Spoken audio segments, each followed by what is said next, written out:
Who are we? Those who do not know the history of the development of life on earth have incorrect ideas about man. So in the Christian religion, God created man in his own image and likeness. Different branches of esotericism have their own ideas about the appearance and meaning of human life. So I recently read SMS.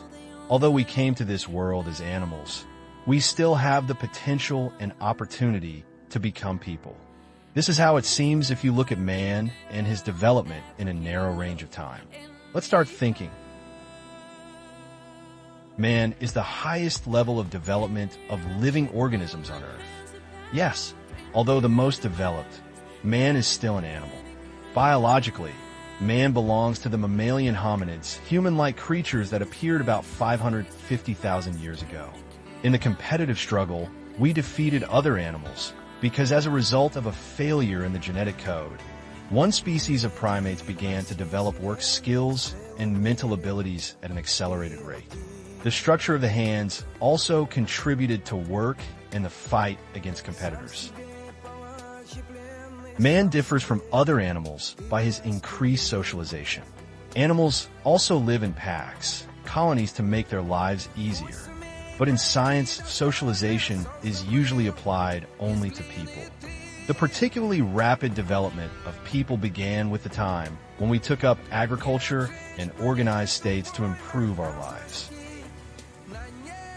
Since the organization of the first states, a character trait inherent only to humans has flourished among us. That is greed. On the one hand, it has become the cause of many troubles for humanity. Greed and social inequality have given rise to uprisings and wars and the associated suffering and death of a huge number of people. On the other hand, greedy rulers and the rich are driving scientific and technical progress. First of all, in the production of weapons, then in the production of socially useful machines, in the construction of comfortable housing, and in the organization of the cultural and educational life of society. Because it brings in profit. True, not as much as military production. The most capable people became fathers of families, rulers of states, the richest and most authoritative members of society. At first, a person's physical strength was of considerable importance. Over time, an increasingly important role, and recently mainly a person's ability, depend on his ability to collect, accumulate, process, and use information. This rule is true for enterprises and for the state as a whole, in all spheres of people's lives. In short, a person's well-being and authority depend on his mental abilities and ability to work with information. A person receives a lot at birth. One sperm already contains 5 megabytes of information. These are instincts, mental abilities, the experience of many generations of ancestors, which helps a person live. Therefore, good human genetics is of great importance. This is a person's starting capital. Then it is very important to develop your mental abilities. Schools, higher education institutions, and proper upbringing serve this purpose.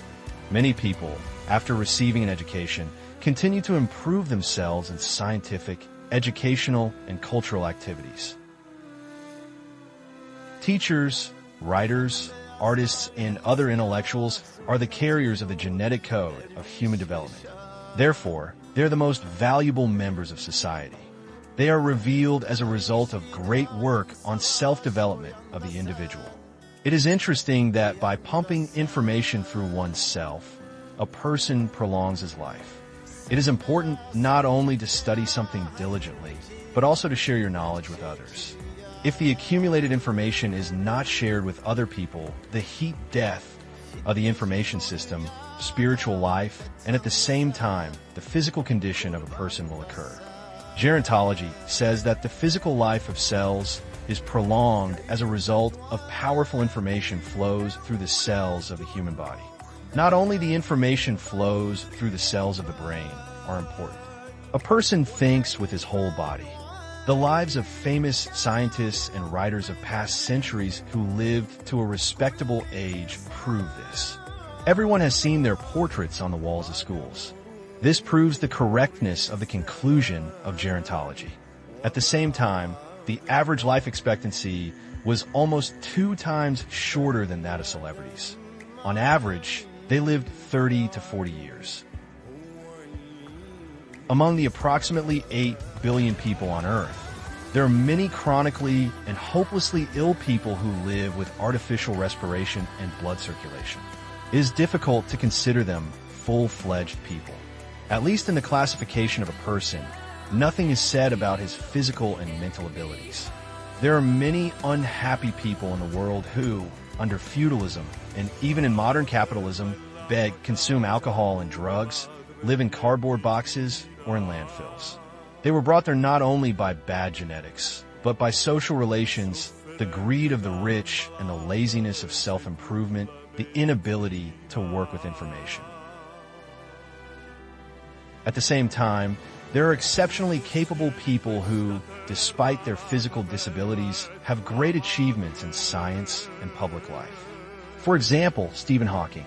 At the end of his life, he communicated with people using modern technical means. At the same time, he was actively involved in science and educational activities.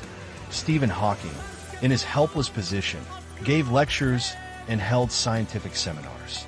Because for decades after the onset of progressive paralysis, he actively and successfully participated in the flow of scientific and public information. He is considered one of the outstanding scientists of our time. Humanity is moving towards an information society. In it, heavy physical and dirty work is performed by mechanisms and robots. Information becomes both a means and a result of production, which ensures the general material well-being of people. Education, culture, and recreation are organized with the help of information technologies. In order to fully live in an information society, a modern person must be highly educated. This cannot be done with a snap of the fingers, but requires a lot of work with information and efforts to develop one's spiritual world. Chekhov's expression from a century before last: everything in a person should be beautiful.